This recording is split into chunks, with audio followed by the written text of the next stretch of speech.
mo kí gbogbo ojú tó ń wò mí káàkiri ayé, mo kí wa lọ́kùnrin lóbìnrin lọ́mọdé lágbà nínú ilé yìí, mo kí wa pa kú dédé àsìkò yìí, àsìkò bójú ọjọ́ ti rí ẹ̀dẹ̀ ọdún bí bọ́ọ̀ ló ti rí lọ́dọ̀ ti yín, ẹ káàárọ̀ ẹ káàsán ẹ kúrọ̀lẹ́ ẹ káalẹ́.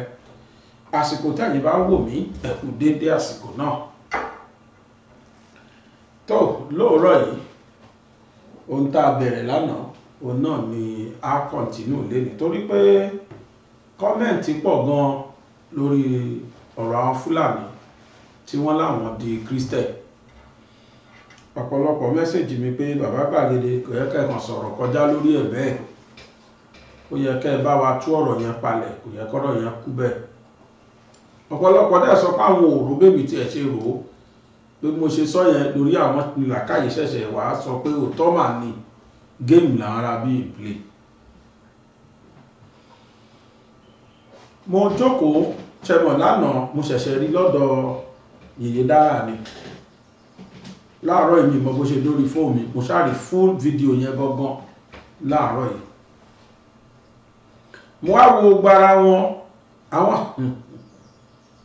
àwọn tán láwọn gba Jésù, tán láwọn di Kristẹ̀, tán nítorí ẹ̀ ní gbogbo àwọn ṣe convert, tán nítorí ẹ̀ lọ́gbogbo wọn ṣe convert sí Nàìjíríà ní àwọn Fúlàní. Wọ́n dì kàkà ogun mọ́ra gan wá ní. Kò sí nǹkan tí wọ́n wá ṣe Nàìjíríà jù pé wọ́n wá ṣe meeting lórí báwo làwọn ṣe fẹ́ establish. Màá dẹ̀ sọ reason tí wọ́n fi wá fún yín. Lánàá lẹ́nìkan send fídíò kan sí mi láti Mali. Wọ́n wá settlement ni o, wọ́n wá fi tún fẹ́ settle sí permanently. Wọ́n sample gbogbo African countries káàkiri. Ìlú tó bá ti rí pé ó gọra ẹ̀ fáwọn, wọ́n wọlé síbẹ̀ bí Nàìjíríà ṣe gọra ẹ̀ fún wọn. Kò dẹ̀ ṣẹjọ́ wọn, kì í ṣe pé Nigerians gọ̀, kì í ṣe pé àwọn olórí wa gọ̀, but torí pé a ti ṣe mistake ní 2015 lọ di 2023 blood attack commit Nigeria by voting in Buhari. Àìsàn yẹn sì wà lára wa tí ò tí sàn dọ́là, because ever before then àríjà Fúlàní nílẹ̀ Yorùbá wa ń bí kò ṣẹlẹ̀ rí. Gbogbo ìjà Boko Haram nìkan dẹ̀ ló wà, ibi tán dẹ̀ wà north nìkan náà bá jà. Àwọn yẹn dẹ̀ ní reason, wọ́n ní purpose. Àwọn àlùmọ́nì inú bẹ̀ làwọn yẹn ń protect àwọn tó ń jí wa, àwọn yẹn gan ló ń lò wọ́n. Torí Burkina Faso padà táṣìírí yẹn, gbogbo ibi tí wọ́n láwọn wà ní Burkina Faso nígbà tí Traoré finish wọn náà discover pé bàbá gold ló wà ní gbogbo territory ibi tí wọ́n situate sí. Lẹ́nìí Burkina Faso ń jọlá gold wọn fúnra wọn, ó dẹ̀ jẹ́ kó dọ́dọ̀ ọmọ aráàlú. Ibrahim Traoré ó náwó ẹ̀ faraàlú. So ibi táwọn Boko Haram ti wà náà wà ń gbà ẹ̀, àwọn ibi tálùmọ́ ní wà ní. Mo rántí pé ńgbà tí Major Al-Mustapha, Hamzat Al-Mustapha tó gbàpótí against Tinubu, mi bóyá UP àbí gbàgbé party tó lóhùn bá jáde election tó ń ṣe 2023, ìgbà tí máa yẹn campaign, ó jẹ́ kí Nàìjíríà mọ̀ pé uranium wà. Ó dẹ̀ jẹ́ ká mọ̀ pé ibi táwọn Boko Haram wà uranium wà ń bẹ. Ó dẹ̀ dárúkọ n tó ń jẹ́ bẹ́ẹ̀, iye tí wọ́n ń ta common 1 gram of it ká tó sọ 1 kilogram. Kódà kì í ṣẹgbẹ́ ní ọ̀dà ornament lọ́nà 2 million bó ṣe sọ, fine. But Buhari data ìdè, Buhari open lẹ̀kùn fún gbogbo àwọn dá Fúlàní nìkan máa bọ̀. Ghana lé wọn, Mali tí ẹ̀ pa wọ́n pakúpa ní Mali pa wọ́n láìpẹ́ yìí. Ohun tó fa meeting tí wọ́n sáré wá ṣe Nàìjíríà nìyẹn, tí wọ́n láwọn gbàdé tí wọ́n fi ti Jésù bojú wípé Kristi àwọn di Kristẹ̀, praise the Lord, hallelujah, kìnìkan tẹ́ẹ̀rí wọn tó ń ṣe yìí. ó nídìí. Tẹ́ bá gbọ́ pé Mali ṣe kinní yẹn fún wọn ń tó ń pè bẹ́ẹ̀ nìyẹn. Wọ́n rò pé Nàìjíríà ni wọ́n wá kóra wọn lọ sí Mali, kinní fúláàgì wọn yẹn wọ́n gbé dání. Ó lẹ̀ wò yẹn ìjọba Mali ó pa àwọn àmì wọn láṣẹ kan ṣíná fún wọn gidi. Òkú wọn lè rí tán tẹ́ sílẹ̀ lọ yẹn. They have to almost 1,000. Wọ́n ipa púpa ni wọ́n pa wọ́n finish wọn, gbogbo ẹrù wọn ló gbà lọ́wọ́ wọn. Torí pé àwọn àmì yẹn wọ́n fún wọn ní free hand láti operate. Òyìnbó kan ní where there is will there will be hope. Àbálọ yẹn sọ òyìnbó yẹn. Téèyàn bá ti ṣe tán láti ṣe nǹkan, success máa wọ nǹkan náà. Ìjọba Nàìjíríà ò tí ì ṣetán pé ká ṣẹ́gun Fúlàní, torí pé Fúlàní ló sì ń pàṣẹ. Ọwọ́ lọ́wọ́ Ísọ̀, ẹsẹ̀ lẹ́sẹ̀ Jacob ni, ohun lóhun Jacob rádà, òun la ṣe ń bá kiri Nàìjíríà. Lóòótọ́ Yorùbá wà ń bẹ, àmọ́ Yorùbá tó sì wà ń bẹ for now kò tí ì lè dáṣẹ pa fún Fúlàní tán. Kò ní absolute authority, torí pé north nìbò ti wá and he wants to go for second term. Tó bá jẹ́ ẹni tí ò kí ẹ pé tó bá lè fọ́ kó fọ́, I don't care about second term. Bí tí Fáṣọlá sọ lẹ́kọ̀ọ́ ọjọ́ kìíní àná.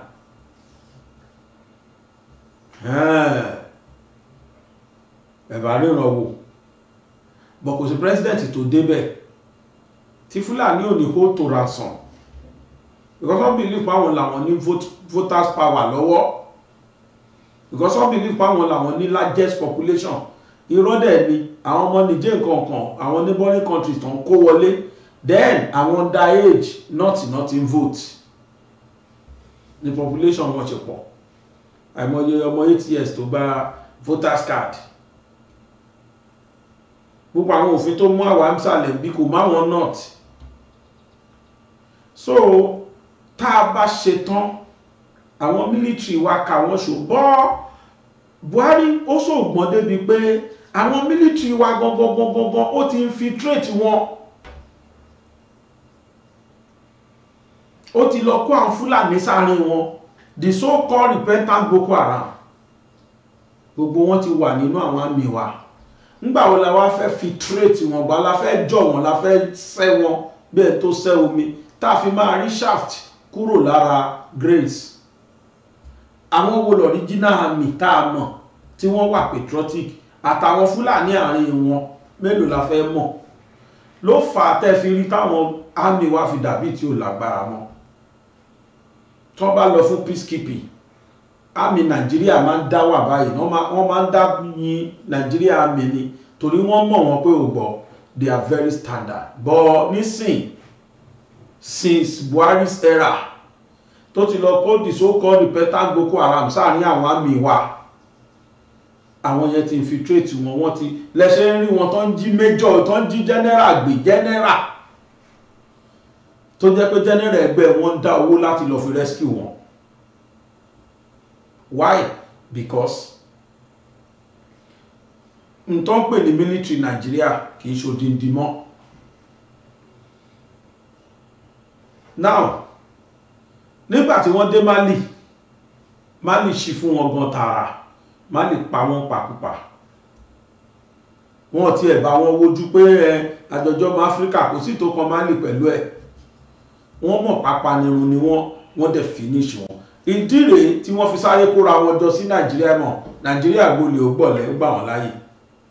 Ìdí nìyẹn tán fi kóra wọn jọ sí Nàìjíríà wípé tán wá ṣe meeting ìrọ́ tán ṣe tán wá fi ti Jésù bójú. Mo ṣe pariwo lánàá pé kí gbogbo Christian kí wọ́n bọ́ síta káwọn olórí àwọn kan tí wọ́n wà ní church Christianity Nigeria kí wọ́n dínà àwọn ẹni pé they are not part of us. Àgbà Jésù wọ ẹgbà sí pẹ̀lú gbogbo ṣe rí, wọ́n wá ṣe meeting ni, wọ́n wá re-strategize ní Nigeria the headquarter wọn presently. Nàìjíríà ní ilẹ̀ ti rọ̀ fún wọn. Irọ́ náà ń pa pé ẹ̀wọ̀n ọ̀rọ̀ tí máa ń sọ praise the Lord hallelujah, irọ́ ni ó ní mo ṣe pariwo síta lánàá, irọ́ gidi tààrà ní irọ́ náà pa ọ́, irọ́ fayestọ̀dà ni. Wọ́n kọ́kọ́ fi ti Islam gbojú títí àwọn èèyàn sọ pé àwọn fẹ́ Islamize Nàìjíríà ní wọ́n fẹ́ ṣe kinní kan ní fine. Nísìnyí ìgbà tán rí pé gbogbo oró àwọn ló ń já, because wọ́n pa Muslim, wọ́n pa Christian, wọn ò máa fà, wọn ọmọ kéwú, wọn ọmọ pastor, wọn ọmọ anybody, wọ́n wọlé gbẹ́ni tó wù wọ́n ni. So they now turn now, wọ́n ti fi Jésù bojú sí, of which I know that irọ́ of highest order ni. Lóòótọ́ aláwọn Fúlàní lóòótọ́ tó jẹ́ Christian Fúlàní, but àwọn eléyìí ìrọ́lá eléyìí pa. So gbogbo àwọn tó wá all over the Africa yẹn náà wá gba Jésù lọ́wọ́ wọn Nàìjíríà. Irọ́ náà pa, géèmù burúkú ni wọ́n tún gbá. So Nigerian government, please be on the lookout. Géèmù tí Fúlàní tún gbá sí nìyẹn. Now, having said that, àwọn African countries kọ̀ọ̀kan reject àwọn ará bí bó tẹ̀sí òkú jẹ́ pé Nàìjíríà ṣílẹ̀kùn fún wọn kan wọlé. Ẹ jẹ́ ká lọ sí Mali kẹwù tuntun pa fún wọn bẹ̀ kí n tó máa bọ́rọ̀ mi lọ.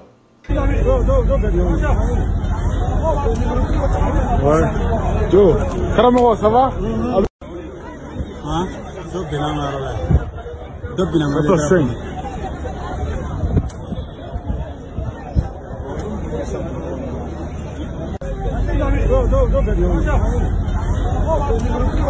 Ouais. Jo, Karamoko, ça va? Already? Très bien.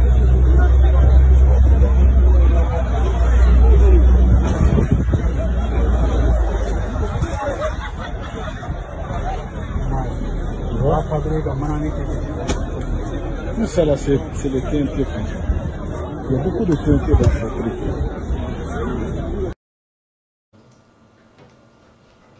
Cherry, káláwọn yẹn gbà wọ́n láyè kí wọ́n tún dúró ni, káwọn yẹn náà máa ṣe bọ́kọ̀bọ́kọ̀ àlùbọ̀kọ̀ tá à ń ṣe ń bì, tán fọwọ́ pa wọ́n lórí tán láwọn ṣe nǹkan yìí Nàìjíríà bí. Wàláì wọ́n bá tún máa jí àwọn náà gbé ni.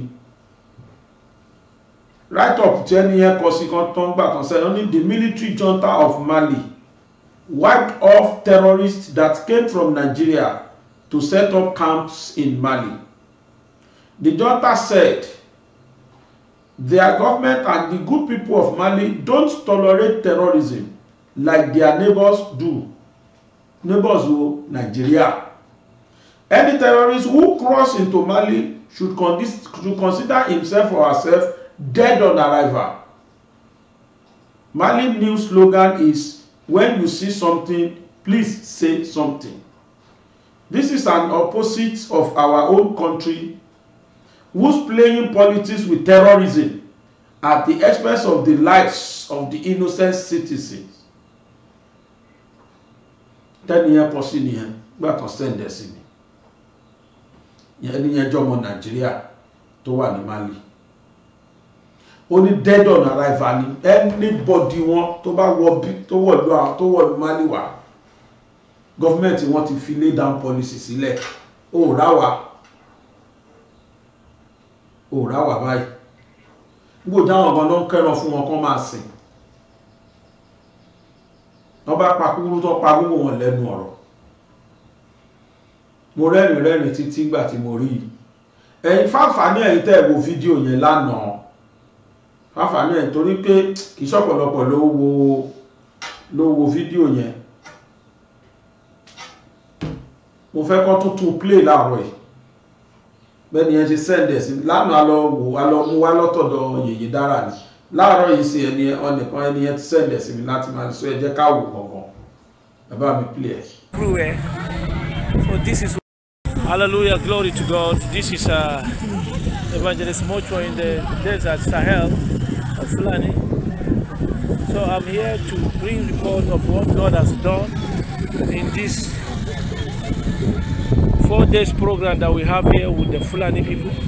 You see that they came all the way from Ghana, Burkina Faso, Benin Republic, Nigeria. We gathered them here, feed them, and also give them the gospel of nothing but Jesus Christ. We tell them Jesus is Lord, is the Savior, is the Word of God, is the Spirit of God. Bring the buzu, those yellow ones that are merciless. God really used His word, the word of His grace, and has bring them into salvation. These are them. I'm here. We came with this radio device. It was not enough for us. We share the ones we can share. All the ones we came with has finished. From here, I'm still going to another vicinity that will take me over 400 kilometers to carry this gospel to them. I want to appreciate God. I want to thank God for everything. You can see them here now. We came for the cultural dance. The Fulanis are many. So I'm here. God has brought me into this vision, into this mission.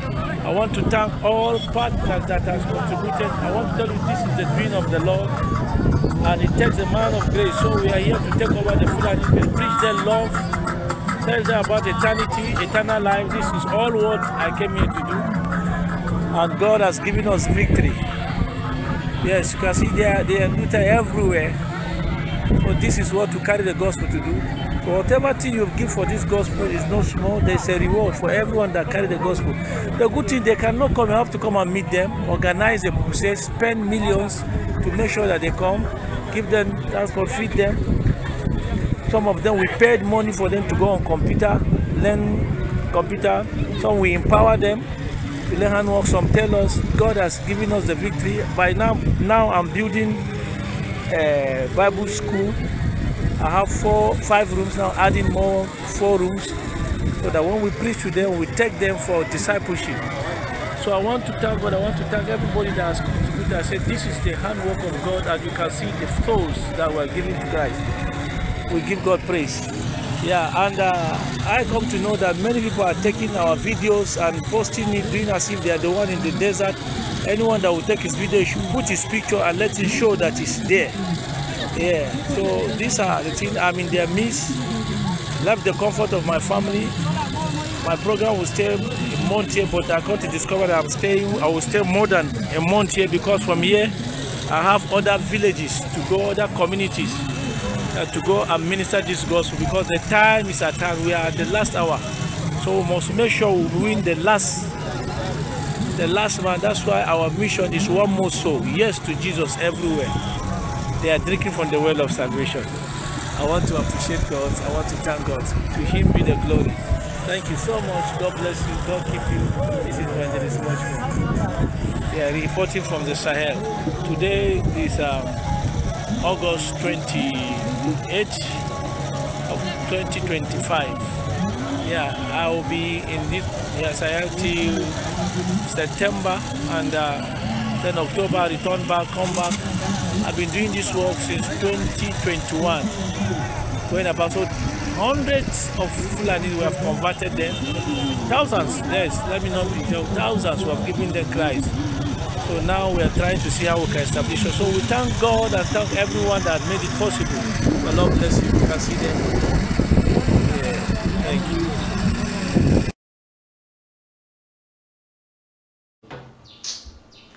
Mo fẹ́ béèrè ẹ̀yin tí ẹ jẹ́ Christian, ṣé tó bá gba téèyàn bá wọnú Christianity, kò sí irú àwásì téèyàn bá wọ Islam, ó máa níbi kan tó máa kó wọn sí, tó máa mú jẹ́rìí wọ́n pè ní ṣàádà, tó máa pàṣádà la ilaha illallah wahdahu la sharika lahu pàṣádà anna Muhammadan abduhu wa rasuluhu, ẹni yẹn di Muslim.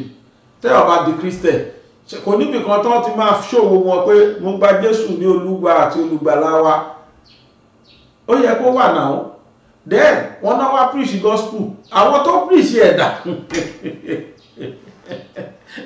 kàálẹ̀ wá gbà wá ní ọlọ́pàá ó lè 419 ni wọ́n wá ṣe meeting lórí báwo làwọn tó ṣe máa go further, because wọ́n ní Nigeria as headquarter, because Nigeria is presently the lucrative country fún àwọn Fúlàní ajínigbé báyìí.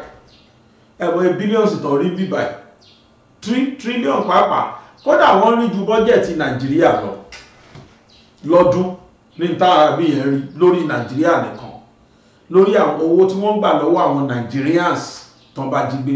Then they cause much havoc than natural disaster in every year. Láti ìgbà tí Buhari ti wà bẹ́ẹ̀ ló jẹ́ pé àwọn ni wọ́n cause havoc jù. Ìbànújẹ́ àti pàyín kéke tó ń bọ́mọ Nàìjíríà jù Fúlàní agbénipa ló kọ̀ọ̀sẹ̀. Kí dẹ̀ ni gọ́ọ̀mẹ̀ntì fẹ́ ṣe sí? Kí náà tí ì ṣe sí tàrí? Tí Nàìjíríà gọ́ọ̀mẹ̀ntì bá rẹ́dì lénìí, tí Nàìjíríà gọ́ọ̀mẹ̀ntì bá rẹ́dì lénìí pé ó yá òpin dé sí wọn, believe you me, wọn ní lọ́sẹ̀ kan. Bí Nàìjíríà gọ́ọ̀mẹ̀ntì ò bá wá rẹ́dì, ṣé kò yẹ káwa Yorùbá rẹ́dì? Bí tí mò ń bọ̀ gan nìyẹn. Ṣé kò yẹ káwa Yorùbá dira? Ẹ wo gbogbo àwọn tí wọ́n ní wọ́n wọlé wáyìí táwọn jọ wá ṣe mítìn yìí tọ́nà gba Jésù yìí, tí mò ń sọ fún wa pé irọ́ ni wọ́n pa yìí. Thousands of them, and they representative of different African countries tán wà ní o ni wọ́n ti wọlé o. Ta ló mọ tí wọ́n fẹ́ wá ṣe nígbà tí wọ́n bá bẹ̀rẹ̀ sí ní execute plan wọn yìí? Ta ló mọ̀?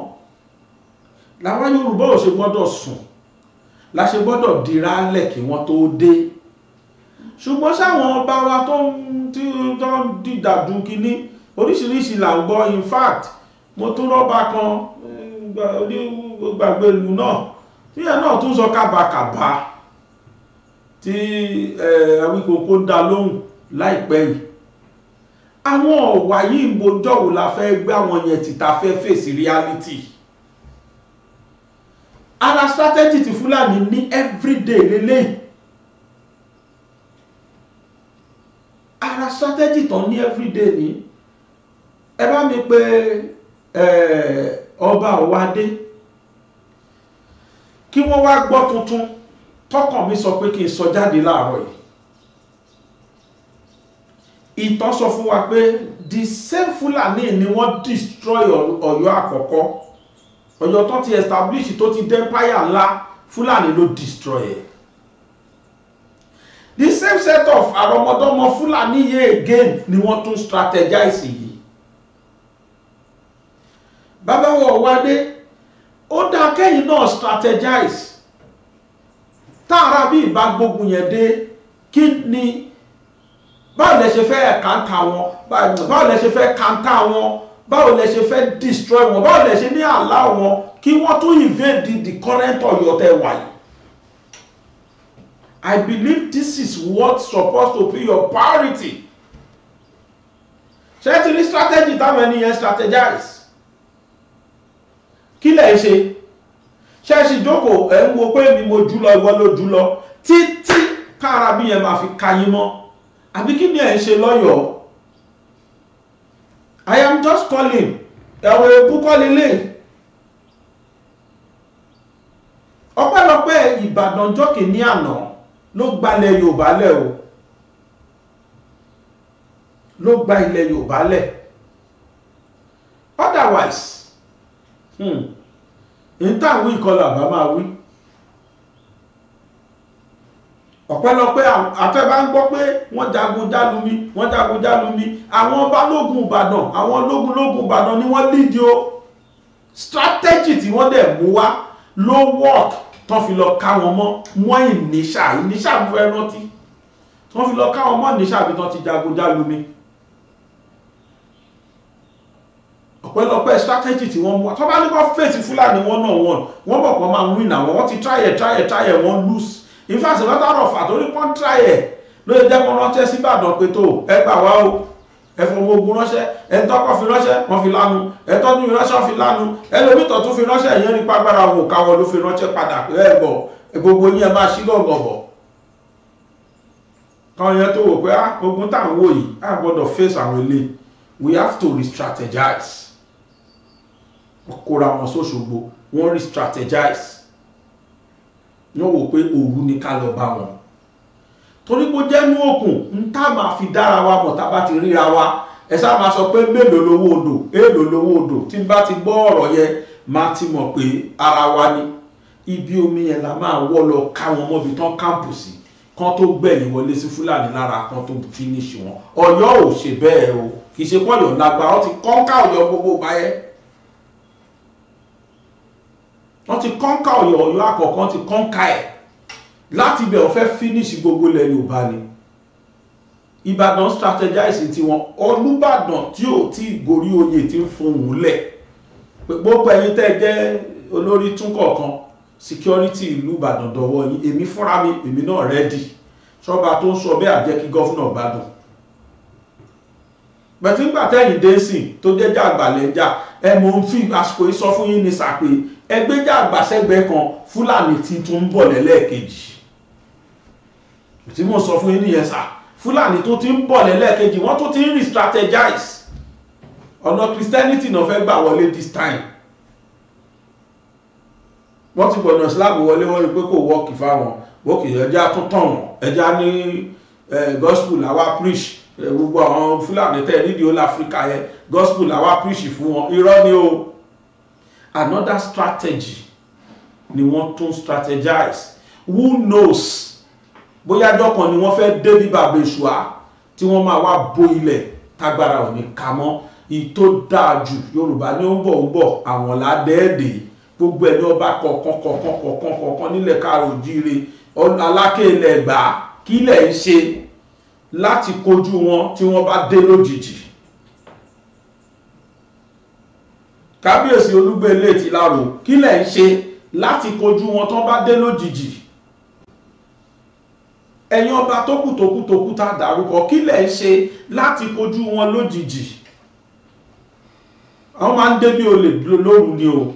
Ẹ lọ bí Aṣígọ̀gàn lúgọ̀gàn léèrè o.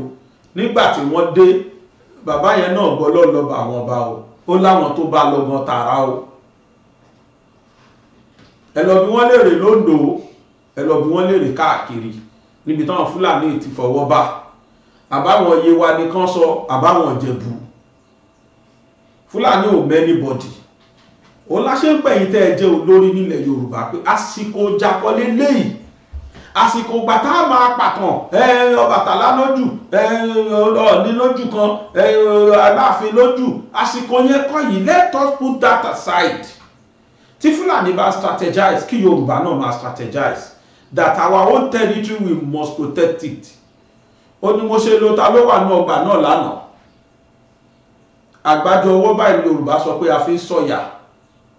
Ọ̀pọ̀ eṣú ó máa ń ya igi ni. Ọ̀pọ̀ igi ọ̀pọ̀ eṣú ló máa ń ya igi, ọ̀pọ̀ agbára ọ̀pọ̀ òjò ló máa ń di àgbàrá. Tójò bá pọ̀ gẹ̀rí pa máa dàgbàrá.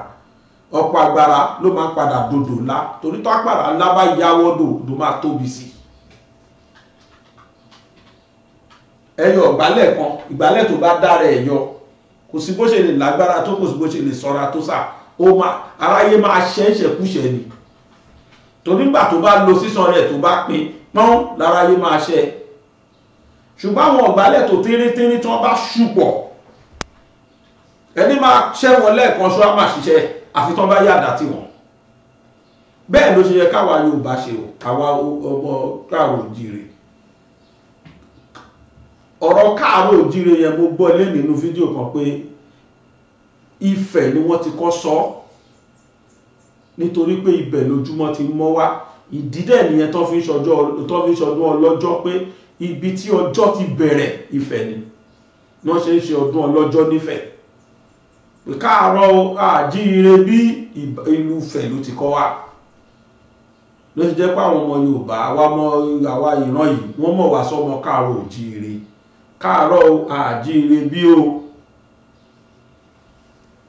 Ó yẹ kí gbogbo wa náà ká ṣùpọ̀ bí òṣùṣù ọwọ̀ against ká fọ́ọ̀mù barricade against invasions of Fulani. Tó bá kóra wọn dé kí wọ́n bá wa lákọ bí ìbọn. Àwọn Àmọ̀tẹ́kùn wa la máa bá sọ̀rọ̀ ní o, la máa ró lágbára. Ó gba àwọn tó lágbára tó display agbára lórí social media tí wọ́n halẹ̀. Ẹ lọ lo agbára yẹn kó pẹ̀lú fún Fulani. Fulani lọ ta wá sìn. Fulani tó ń pa wá tó láàní níbi gbà. Mi sọ gbogbo Fulani bọ̀ Fulani tó ní dandan ilẹ̀ Yorùbá ò ní dúró àwọn gbogbo lọ̀tá wa. Ẹ lo gbogbo agbára yín tẹ́ ní tẹ́ fi fọ́ọ̀mù yẹn lò fún Fulani.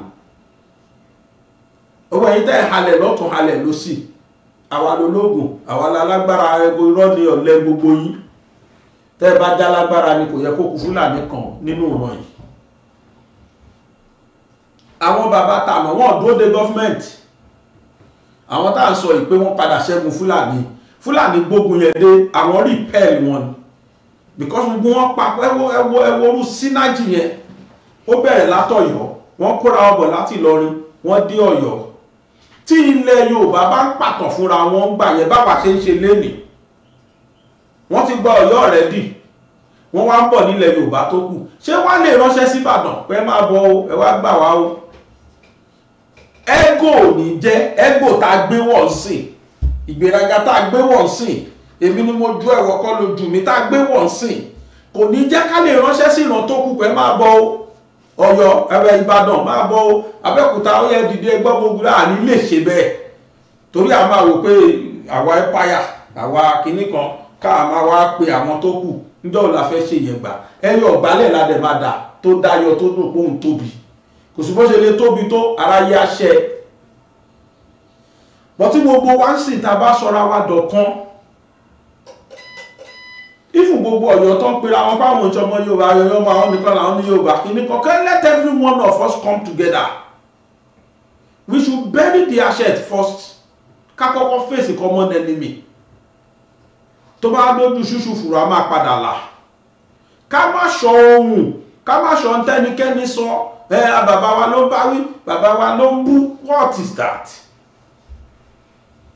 àwọn ẹni ìgbẹ́ ìwọlé náà ẹwọ́rú kí lámọ̀ tí wọ́n jọ sọ ní mítì yẹn wọ́n ṣe kóra wọn jọ tó pọ̀ yẹn kódà gọ́fìmẹ̀ntì Nàìjíríà mí rò pọ̀ mọ̀pọ̀ kóra wọn jọ bẹ́ẹ̀ ọtí tán fi ra wọn hàn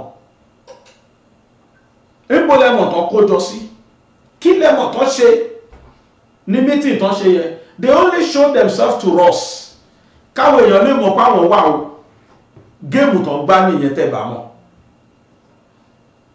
praise the Lord hallelujah preach the gospel to ourselves irọ́ tó tóbi kí lẹ́mọ̀ tán jọ bára wọn sọ wọ́n head kọ̀ọ̀kan dẹ̀ ni wọ́n rán wá tó wá ṣe mítì yẹn ibi tó ní kálukú jẹ́ lítàsì tí wọ́n bá ya débò lámọ̀ tá fẹ́ gbà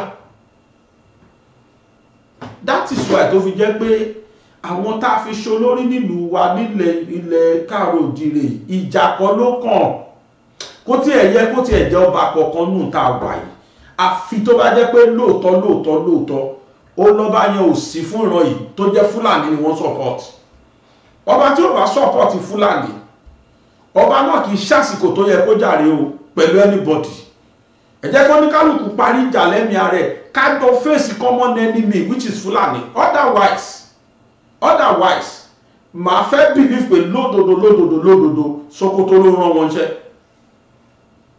ó dẹ̀ dangerous ká leak secret wá fún wọn ó dangerous ká jẹ́ kọ́ mọ ibi tí Yorùbá fìsì ọ́ tí Káàró-Òjìrè fìsì torí pé ẹni téèyàn bá lè trust ìtàn pátápátá tó ń wùwá pé òun wá gan ló fẹ́ strategize lórí Fúlàní kẹ́ wá pé Olúwo síbẹ̀ Olúwo ló ti fi rẹ̀ hàn wá pé lóhun tóun Fúlàní lóhun wà fún ẹni bá tún wà fún Fúlàní náà kó fi rẹ̀ hàn nínú ẹ̀yìn ọba ká lè máa wọ́n wo la máa mú la máa face la máa bá ṣe gbogbo ayé ti pa Olúwo tí sẹ́gbẹ̀ẹ́ rẹ̀ sí ó ti fi hàn wá pé I am for Fúlàní o kódà he went to the extent of marrying Fúlàní at a crucial stage tí Yorùbá pariwo he got married to her kódà sí tó ṣe because every man has right freedom of liberty you can marry as you like you can do anything you like in as much tó bá ṣì wà within the confine of the law of this country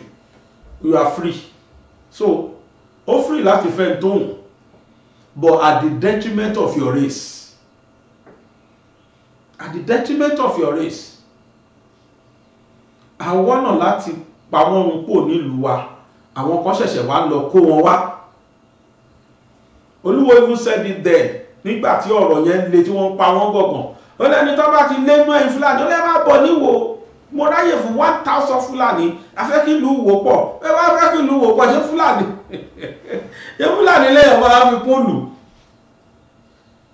so àwọn tó ń truncate effort Yorùbá a máa pe Yorùbá because ilẹ̀ tó ń pè nílẹ̀ Yorùbá dọ́hun Fúlàní ti gbà ẹ má jẹ́ ká lọ bẹ̀ yẹn ilẹ̀ Kóòtù Òjíire to be at the silver side ẹni tó bá nífẹ̀ẹ́ bẹ̀ lóòótọ́ let such king fight for the freedom of that race ẹnikẹ́ni tó bá wà nípò olórí nínú ìran yìí tí ò jà fún ìran yìí tó dáyọ rẹ̀ kò yàtọ̀ sí ìgbálẹ̀ kan tó dáyọ o gbogbo ẹ̀yàn ọmọ ìlú náà ẹ advice àwọn bàbá wa tá a jọ ní káwọ Ẹ̀gbá Báláké sọ̀rọ̀ gbogbo àwọn bàbá yìí tí wọ́n ṣe bí ipa wọn ò mọ tó ń ṣẹlẹ̀ wọ́n kú wọlé gbé àwọn náà ṣé bá a rí àmọye ọba tán ti dáná yá ìṣe Fúlàní so Ọlọ́run á ṣàánú wa o Ọlọ́run á ṣàánú wa a gbọ́dọ̀ wo pípéjọ táwọn Fúlàní ìpéjọ a gbọ́dọ̀ wo níran we mustn't treat it with levity a gbọ́dọ̀ mú slightly pé wọ́n kóra ọjọ́ ṣe meeting kí lẹ́mọ̀ tán ṣe praise the Lord hallelujah la gbọ́ ṣùgbọ́n tó wà lẹ́yìn ọ̀fà ṣé kò ju ìlú Òjé lọ ó yẹ ká rò dáadáa o gbogbo ọmọ Yorùbá gbogbo ọmọ Kóòtù Òjíire ẹ jẹ́ ká jí gìrì ká mọ táwọn káwa náà strategize ẹ wo synergy yẹn láàrin wọn when ọjọ́ wo la gbọ́ pé Sókótó Fúlàní Sókótó ó ń bá Fúlàní Sàǹfàrà jà Fúlàní Sàǹfàrà ó wá sọ pé òun lòun ju níjọ́ wo lọ ráyè yẹn wọ́n cooperate wọ́n dé achieve bigly nǹkan tí cooperation máa ń fà nìyẹn náà and tó máa fi execute nǹkan tó máa execute pam lábẹ́lẹ̀ ẹ̀ lè gbọ́ ẹ̀ẹ́kàn ní kọ́kọ́ sáfọ́ọ̀kì yẹn lójijì ni ẹ̀ lè gbọ́ lẹ́nu anybody wọ́n lè fi sọ̀rọ̀ ẹ̀ẹ́kàn ní pé wọ́n máa kọ́ sáfọ́ọ̀kì yẹn pim ó parí wọ́n ti execute náà bẹ́ẹ̀ execute nìyẹn bẹ́ẹ̀ táwa ìran yìí àwa láròpá gbọ́n jù àwa láròpá civilize jù àwa láròpá kàwé jù ìwé wa táwa kàbò ló gbé wa dé civilization wa dà gbígbọ́n tá a gbọ́n ju Fúlàní ó ń dà wọ́n fi dìbẹ̀rù sí wa nígbà ní pẹ́ẹ́pẹ́jọ́ wọn kọ́ àwọn táwọn iṣẹ́ olórí mi ò rẹ́dì láti cooperate tí ìsopọ̀ ẹ̀mí bá wà tí cooperation bá wà tí kò ń ṣe selfish interest lóníkálùkù ń bá kiri gbogbo àwọn tó represent wa l'Abuja àwọn tó represent wa ní House of Assembly àwọn local government chairman àwọn state everybody bá cooperate together pé no ìran wa ni ìran wa o Fúlàní ò kàn lè wọ bíbá ẹ̀ tó ní kálùkù sọ the same thing believe you me wọ́n máa súnra kì bọ́tọ́ tó lórí pọ́n ti rí pé tó máa ti sọ gẹ̀dẹ̀ fọ́bọ̀ wa àwọn táà náà lọ́tọ́ jó lórí láti rówó ó ti tán ẹwọ́jọ́ àti pariwo kan máa talẹ̀ fún Yíbò kò sí tó kàn wọ́n kan sáti rówó ẹwà wà wọn lé jìkẹ̀jìkẹ̀ tá rí tán fowó ọ̀hún kọ kiri èèpò ti hù ní bò mí igi ńláńlá ló hù bò mí tó rọ́nà tán fi kójọ ẹ̀lú ìbú ni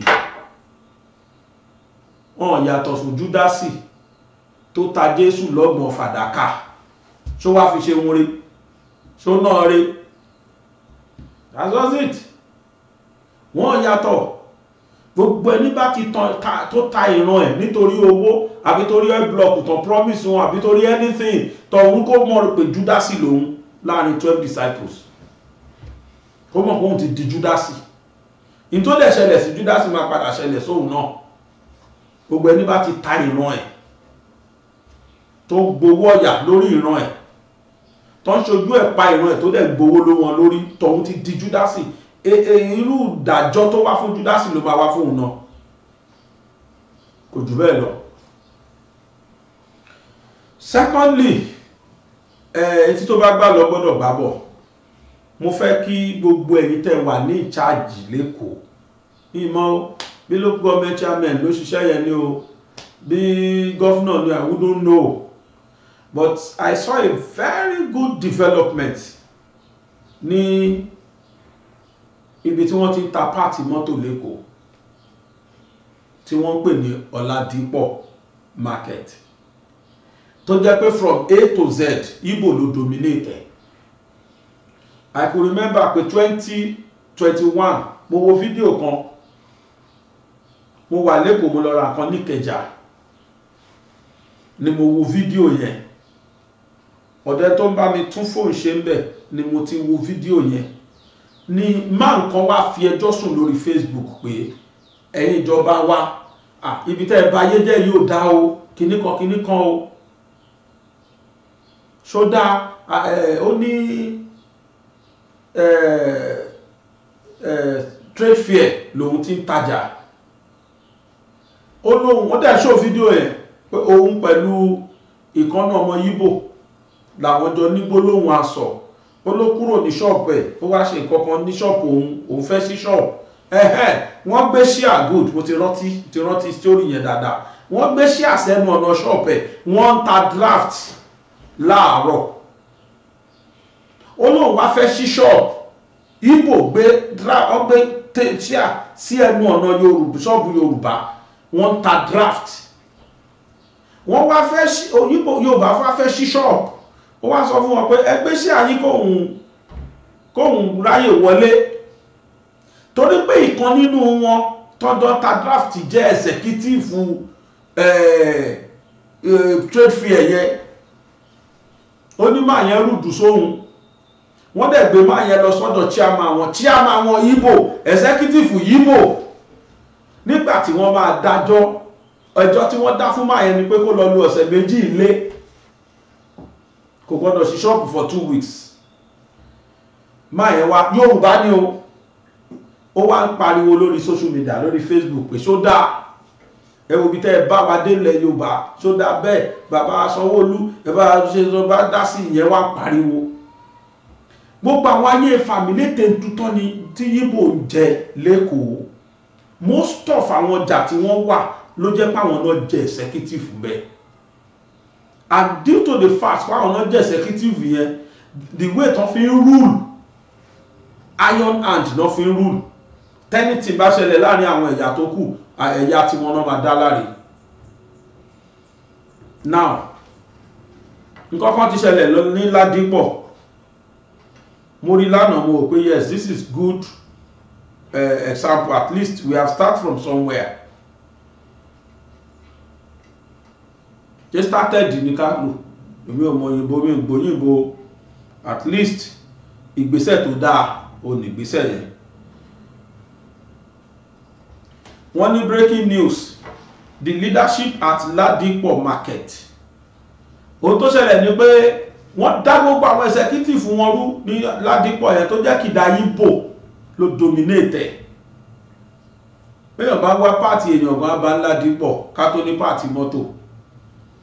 So pàtì mọ́tò ni wọ́n tà ní Ladipo. Ní orí mọ́tò náà tẹ̀ débẹ̀ tẹ́ ní bá ní Ladipo yẹn tó jẹ́ pé motor parts. Talk of any motor bá ń bẹ̀. Ìgbò dẹ̀ ló pọ̀ jù 97% wọn Ìgbò ni. Yorùbá náà wà ń bẹ̀ tó ń tajà bẹ̀ tí wọ́n kódà gbogbo Yorùbá bí ò lẹ́nu. Listen, bóyá ìjọba local government Èkó ni o bí state government ni o but wọ́n ti yan àwọn new executive fún wọn. Write up yẹn sọ pé after years of speculations and uncertainty, the Yoruba community has successfully restored proper leadership at Ladipo market. Meet your new leadership team. Àwọn tuntun tó ṣe wá yàn ní olórí ní Ladipo ọjà tó wà ní Ladipo sí.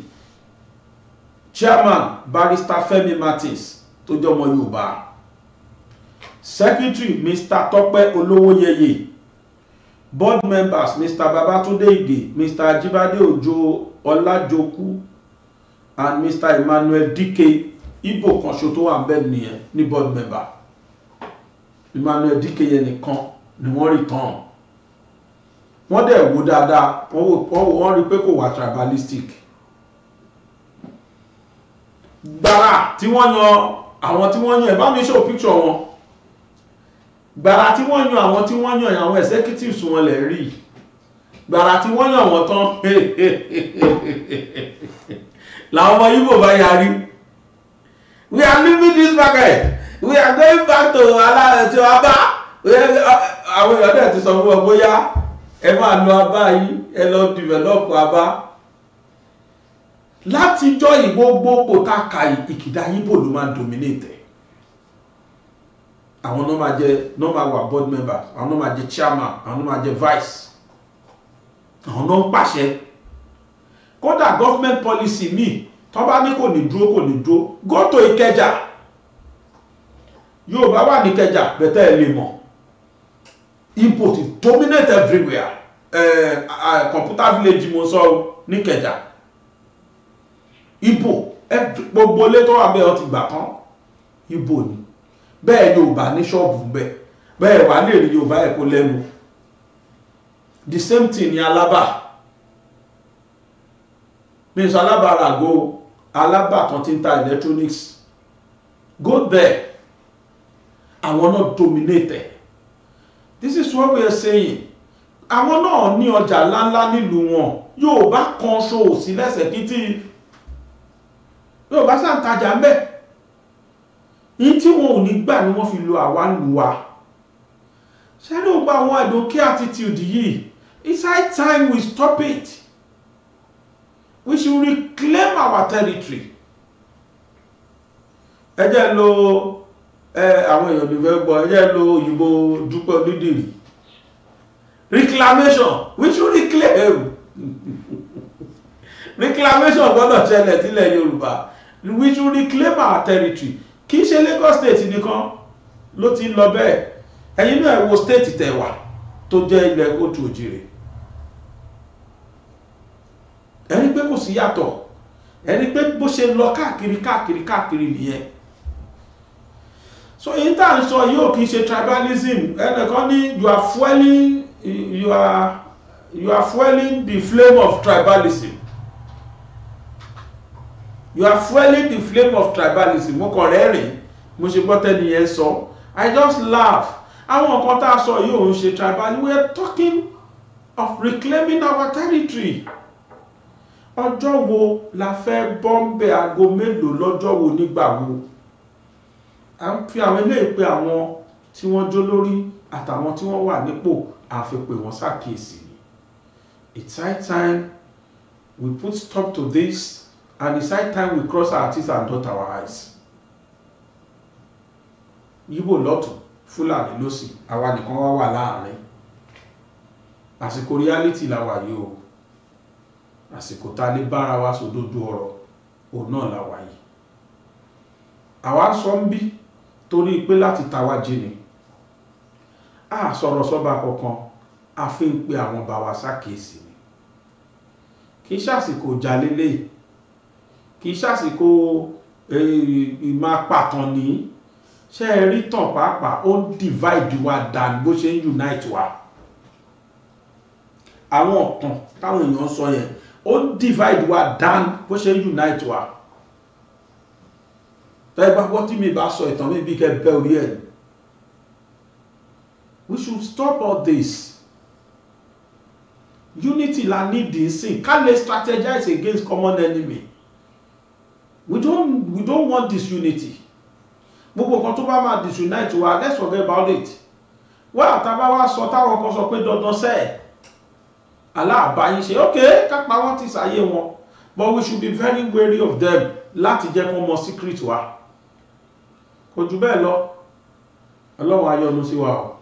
Ó níyanṣẹ́ ọlọ́kà ṣe gbẹ̀yìn tí ẹ bá wà wòye là dúpẹ́ lọ́wọ́ ẹ̀. Dictionary wa ó sì wà fún títà fún ẹni tó bá ní interest. Yes, ẹ̀yin èèyàn dẹ̀ tí mo bẹ ṣe máa ń gbà, mo bẹ ṣe máa ń béèrè. Ẹ pè nọ́mbà mi kẹ́ ẹ béèrè. Nọ́mbà yẹn náà ní account OP, so ẹni tó bá ní interest. Bẹ́ẹ̀ náà ni màmá tí ó ní breast cancer tó jẹ́ kó ojú ń dùn. Ọkọ jẹ́ onípèníjà ojú, ìyàwó jẹ́ onípèníjà ojú, ìyàwó tó wá ní breast cancer again. Kí ni kan ṣe? A wà lẹ́nu ẹ̀. Ó wù mí kówó yẹn kó tiẹ̀ wọ 2 million kí n tiẹ̀ rí pé okay, out of 7 million 2 million rè. Otherwise bá ti kówó yẹn lọ fún woman tàbí kí n pè kí ni kó send account ẹ̀ kí n send ẹ̀ kí n lè fi receipt hàn bí. But mo ṣe ń wò bóyá Ọlọ́run lè ní ká rí pé 2 million. Torí pé owó tó sì wà bí ìsìn kò tiẹ̀ súnmọ́ tù rárá. Ọlọ́run á yọ́nú sí wa. So ní bá ní interest account yẹn ni àti phone number mi. Ọlọ́run á yọ́nú sí wa. Ó níyanṣẹ́ o ọlọ́kà ṣe gbẹ̀yìn tẹ́ bá ògbó iná là dúpẹ́ lọ́wọ́ ẹ̀. ilẹ̀ Káàárọ̀-o-jíire kò ní bàjẹ́.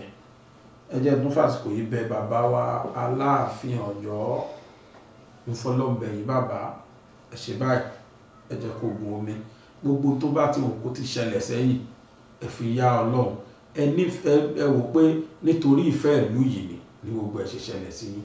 Ẹ jẹ́ kí a jọ ṣe kó lè dára. Ọlọ́run á ṣe dáadáa fún wa. Àmọ̀rú ẹ̀ṣẹ̀ tẹ́nìkan ṣẹ̀ tó wá farú pàṣán tí irú Olúwo fi dórí àpèrè. Àmọ̀rú ẹ̀ṣẹ̀ bóyá nínú àwọn ìjòyè, bóyá nínú àfọwọ́fà, I don't know. So because Olúwo ò yẹ lẹ́ni tó yẹ kó jẹ́ ọba olùdarí ìlú Ìwó, ó ti dórí gbogbo ẹ̀ kodò. Ẹ má jẹ́ ká tún padà sẹ́yìn. Olúwo ò sí nínú ẹni tó lè ràn Ọọ̀ni lọ́wọ́. Olúwo wà lára ẹni tá ń bẹ̀bẹ̀ fún pé kí Ọlọ́run Olódùmarè kó bá yí ìgbà ẹ̀ padà sí rere.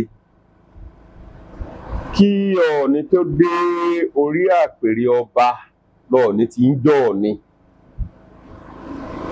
Aníyìkáyé lọ́ọ̀ni gẹ́gẹ́ bí mo ṣe sọ síwájú nígbà táwọn kan wá fún interview bí eléyìí. Ọọ̀ni tó dépò ọba lọ́ọ̀ni ti náwó. GT Bank tẹ́ wò yẹn, Ọọ̀ni wà lára àwọn tó create GT Bank. Ọba Adéyẹyẹ ni. Bẹ́ẹ̀ ni Ọba Adéyẹyẹ ní ìtàn. Many like that. Táwa ilé Sọ̀bẹ̀tẹ̀ Olúwo kan, ọmọ àtiró ni. Ó fẹ́ gbọ́tàn bó ṣe jẹ́. Olúwo ò sínú ẹni tó lè ní kí ló fẹ́ fi ran Ọọ̀ni lọ́wọ́, sówó ló gbé fún Ọọ̀ni. Ó sọ ní Ọọ̀ni sunkún wá bá òun, Ọọ̀ni ò kì í ṣẹlẹ́kùn. Olódùmarè á lọ́rẹ̀ ẹ̀mí bàbá. Ohun àtọ̀ Ọọ̀ni ti lè mọ́ra kó tó kí bàbá Ọọ̀ni tó dórí àpèrè. Ìyẹn wá mí ìgbà tí bàbá ti dórí àpèrè tán, bàbá Ọọ̀ni ti di bàbá Olúwo. Pé òun lòun fọ Ọọ̀ni jẹ, ẹran Olúwo kan ò fọ Ọọ̀ni jẹ ríṣẹ́. Kò sínú àbíwọ̀ gbọ́nú ìtàn yìí. Olúwo tó jẹ́ pé tó gan bá fẹ́ jẹ ó gbọ́dọ̀ wá forí balẹ̀ nílé Ifẹ̀ lọ́dọ̀ ọba Ìlọràn, ọba tó ní Ìlọràn nílùú Ìlédè. Ó gbọ́dọ̀ wá forí balẹ̀, and the same ọba Ìlọràn is under Ọọ̀ni.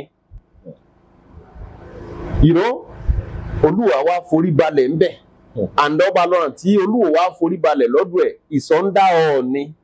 Akànnà Olúwo wá máa sọ ń sìn pé bàbá Ọọ̀ni wá sunkún bá òun. So gbogbo yín ti mọ irú èèyàn tí Olúwo jẹ́. Olúwo kì í ṣe ẹni tó lè sọ̀rọ̀ tí a máa ṣẹ̀ṣẹ̀ máa wò pé bóyá àbí ọ̀rọ̀ ọlọ́gbọ́n ló sọ jáde lẹ́nu. Ẹ jẹ́ ká mójú kúrò lára ọ̀rọ̀ Olúwo, ṣùgbọ́n lẹ́ẹ̀kan sí mo kàn tún máa rọ gbogbo ọmọ Ìwó pátápátá kán má rí àwa Ifẹ̀ àbí bàbá Ọọ̀ni gẹ́gẹ́ bí ọ̀tá wọn. Àwọn ọmọ Ìwó èèyàn pàtàkì ni wọ́n, èèyàn tó ṣe é bá dòwò pọ̀ ni wọ́n, á ní wọn lọ́rẹ̀ẹ́ káàkiri gbogbo àgbáńlá ayé. When you get to London, to America, Canada, àdìjọ máa ń pàdé. Even lẹ́kọ̀ọ́ ń bẹ̀ yẹn, many of them ọ̀rẹ́ lájọ jẹ́, àjọ ń pàdé náà. Wọn ń ṣèyàn kéèyàn, ẹni iyì ni wọ́n, ẹni ẹ̀yẹ ni wọ́n dẹ̀ mọṣẹ́ ṣe. Many of them are a businessman. Wọ́n ń ṣe dáadáa. Wọ́n bá àwọn ọmọ Ìwó wà nílé Ifẹ̀ ń bí, tí wọ́n dẹ̀ ń ṣe dáadáa, tí wọ́n dẹ̀ jẹ́yàn pàtàkì. Wọ́n kọ́lé, wọ́n bí wọn, but Olúwo kan ó fẹ́ da lúrú pọ̀ mọ́ Ṣàpà. Dẹ̀ lè jẹ́ kóun wá sọ wá di ọ̀tá ara. Àwọn ọmọ Ìwó kì í ṣèyàn burúkú. But ọba ó dẹ̀ wà nínú ìwé mímọ́ o wípé tí Ọlọ́run Olódùmarè tó bá ṣe tán tó fẹ́ tún ìlú kan ṣe, á fèèyàn gidi á fi so lórí wọn. Àmọ̀rú ẹ̀ṣẹ̀ tẹ́nìkan ṣẹ̀ tó wá farú pàṣán tí irú Olúwo fi dórí àpèrè. Àmọ̀rú ẹ̀ṣẹ̀ bóyá nínú àwọn ìjòyè, bóyá nínú àfọwọ́fà, I don't know. So because Olúwo ò yẹ lẹ́ni tó yẹ kó jẹ́ ọba olùdarí ìlú Ìwó, ó ti dórí gbogbo ẹ̀ kodò. Ó ti dórí ẹ̀ kodò. Ó ti dórí ẹ̀ kodò tí ò yẹ kó rí bẹ́ẹ̀. Ọlọ́run má fi wá ṣẹ̀sín. so ọ̀rọ̀ Olúwo òun ṣe ohun tí ẹ kàn lè máa gbé bàbàrà kiri ẹ bá ti ń gbé káàkiri all the time á máa feel important pé òun náà òun sì wà ń bẹ̀. So the best thing ni pé kẹkàn ra wéèfù ẹ fílẹ̀ sẹ́gbẹ̀ẹ́ pátì sẹ́gbẹ̀ẹ́ kan. Olúwo òun ṣe tó yẹ kẹkàn máa gbọ́ kẹka ọ̀rọ̀ ẹ̀ sí pé tó bá sọ̀rọ̀ kẹ ti wá mú bàbàrà yìí pé Olúwo tó ti sọ̀rọ̀ báyìí no ẹ má sọ̀rọ̀ ẹ̀ mọ́ ẹ̀rọ afílẹ̀ bó ṣe máa lò gba ẹ̀ nìyẹn. Ṣùgbọ́n mo ti sọ síwájú àwọn afọbajẹ Ìwó àwọn náà ti ń gbégbèsè wọ́n ti ń gbégbèsè lórí ọ̀rọ̀ ẹ̀ torí wọ́n ti rí pé àsìyàn ọba ni wọ́n ti ń gbégbèsè. Ṣé bí fá ló mu àwa mọ̀rú fá tó mu o bóyá fá tó gba dọ́là ni o Ifá ń gba náírà Ifá ń gba dọ́là lọ́wọ́lọ́wọ́ ń sìn but the real Ifá ó wà o Ifá wà tó gbóná ṣaṣaṣaṣa Ifá wà. So bọ́sùn kankan ṣẹlẹ̀ ṣá tó fi jẹ́rú Olúwo lójú Olúwo. Ìwé mímọ́ dẹ̀ sọ ó ní a ó bẹ ẹ̀ṣẹ̀ bàbá wò lórí ọmọ láti ìran kìíní dé ìran karùn-ún. Àmọ́rú ẹ̀ṣẹ̀ ẹni tá a fẹ́ bí wò tó fi jẹ́ pé Olúwo ló wà lórí àlééfà tó wá ń sán gbogbo àwọn àgbààgbà wò tó wá ń sán wọn dì lásìkò. Kò wá sẹ́ni tó lè sọ̀rọ̀ mọ́ ọ̀sẹ̀ tó bá sọ̀rọ̀ ó máa pa lẹ́nu mọ́ ni ó máa pa lẹ́nu mọ́ ni. So nídìí èyí ọ̀rọ̀ Olúwo òun ṣe ń tẹ̀lé máa so ẹ ṣe olóòtú. ẹ ṣeun àmọ̀ràn wo lẹ́ fún àwọn lọ́balọ́ba tí wọ́n ń ṣe ẹ̀sìn míì yàtọ̀ sí èyí tá a dáyé bá tí wọn ò sì wá fẹ́ kí èyí tá a dáyé bá ó mí tàbí tí wọ́n ń fojú mẹ́rí àwọn ẹ̀sìn míì yàtọ̀ sí èyí táwọn ń ṣe? Ohun tá à ń pè ní ọba gbogbo ẹ̀sìn lọ́ba ń ṣe gbogbo ẹ̀sìn lọ́ba ń ṣe. Tí o bá jẹ́ Kristẹni kó o tó jọba tó o bá ti dé orí àpèrè ọba wọ́n máa sọ fún ẹ pé kò sílé ìtàn gbé wá tó o gbọ́dọ̀ má ṣe o. Oní Kristẹni máa wọ bí wọ́n ń bọ̀ àṣàdúrà àjọ máa gbá ni. Mùsùlùmí máa bí wọn àwọ̀ èmi gan máa pè wọ́n máa wá bí àjọ máa ṣe láìláìlàlá òní. Àwọn ẹlẹ́sìn kan àbáláyé orí wọn lájọba lé. Àwọn gangan ló ní tradition. Ẹni ọba tó bá máa jẹ gbogbo àfàwọn ọba tí ò wọ̀ lófì tọrọ bá póríṣiríṣi ọba ní kàtígórì. Àwọn ọba kan wà tó jẹ́ pé wọ́n jẹ fún ìdàgbàsókè ìlú ni. But tá a bá ń sọ̀rọ̀ àwọn ọba tradition tó jẹ́ traditionally king gangan àwọn ìṣẹ̀ǹbáyé dandan ni kó pàṣẹ gbogbo àwọn nǹkan wọ̀nyí. So ọba ò gbọ́dọ̀ wá dórí àpèrè tán ó lóun ò lè wọlé mọ́lẹ̀. Kí náà ń pè lọ́ba? Gbogbo agbára ọba gan àwọn ibi tó wà nìyẹn agbára tí ọba fi ń jọba. Ọba òun ṣẹni téèyàn kàn máa ń síjú wò. Ọlọ́run má ṣe wá ní ọba gbunduku. Ọba òun ṣẹni tó máa kàn síwọ́ sókè tí wà ló fẹ́ gbá létí. So gbogbo ibi tẹ́rù yẹn wà nìyẹn. Kọ́ba wá jẹ tán kó wá ní rárá o Kristẹni ní ó kù díẹ̀ káàtó ká má ba àṣà wa jẹ́. Gbogbo ìdí tí àwọn òyìnbó fi búrẹ́dì kó wa lómi ọbẹ̀ lọ́ngbà àkọ́kọ́ nìyẹn. Ká má jẹ́ kán tún kó lọ lẹ́lẹ́ẹ̀kejì. Ká gbé àṣà tiwa náà ká gbé lárugẹ. Ìyẹn ò míì pé ọba ti wá wà nípò ọba ó ti wá di babaláwo àbó ti dàbò no. Ó ní bá a ṣe jọ ń pe Olódùmarè kí Bíbélì àti Kùránì tó dé náà adẹ̀ ń pè ó dẹ̀ ń dáhùn síbẹ̀ up to tomorrow kò dẹ̀ tí ì kúrò mẹ́. Àbí ká pè é sí kó dẹ̀ rí kó dáhùn yìí délé ṣé ká pè báyìí. Gbogbo ìgbà là ń pè tí ń dáhùn. Tá a bá fẹ́ pè é sí àkáwọn èròjà jáde báyìí. Tá a bá kó jáde láàrin 30 ìṣẹ́jú oṣù wa gbúrò nǹkan kan. Bẹ́ẹ̀ ni Olódùmarè sì ń jẹ́ orúkọ yẹn síbẹ̀síbẹ̀. So pé bóyá torí pé àwa jọba ká wá gbàgbé àṣà ká gbàgbé ètò gbogbo bá a ṣe dórí àpèrè ó kù díẹ̀ káàtó. Ọlọ́run má fi wá ṣẹ̀sín. Ẹ ṣe. Gbàgede Ìmọ̀ TV, Gbàgede Ìmọ̀ TV, níbi wọ́n ti ń dábìí ẹ̀dùn tí wọ́n ń